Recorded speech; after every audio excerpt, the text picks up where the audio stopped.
വർഷം 1996. India Sri Lanka Nidahas trophy final നടക്കാനിരിക്കുകയാണ്.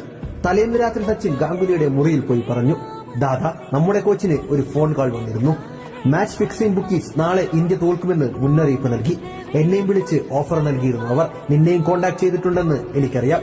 നമ്മുടെ ടീമിലെ പലരെയും അവർ പണം കൊടുത്ത് വാങ്ങിയിട്ടുണ്ട്. നമ്മളിനി എന്ത് ചെയ്യും? അതിന് മറുപടിയായി ദാദ പറഞ്ഞത് ഇങ്ങനെയാണ്, അവർ ബാറ്റ് ചെയ്താലല്ലേ നമ്മൾക്ക് പ്രശ്നമുള്ളൂ. 50 ഓവറും നമ്മൾക്ക് തന്നെ ബാറ്റ് ചെയ്യാം. അങ്ങനെ മത്സരത്തിൽ അവർ ഒരുമിച്ച് ഓപ്പണിംഗിൽ നേടിയത് 44 ഓവറിൽ 256 റൺസ്. ഇന്ത്യൻ ബാറ്റിംഗിൽ ബാക്കി ഭൂരിഭാഗം പേരും ആദ്യ വിക്കറ്റ് വീണതിനു ശേഷം പരാജയപ്പെട്ടു. അങ്ങനെ മത്സരാവസാനം വെറും 6 റൺസിനാണ് ഇന്ത്യ വിജയിക്കുന്നത്. സിനിമാ കഥയെപ്പോലും വെല്ലുന്ന ഈ സീനുകളെല്ലാം കണ്ടതുകൊണ്ടൊക്കെ തന്നെയാണ് 90കളിലെ കുട്ടിക്കാലങ്ങൾ ഇന്നും സച്ചിനും ദാദയ്ക്കും പകരം മറ്റൊരാളെ സങ്കല്പിക്കുക പോലും ചെയ്യാത്തത്.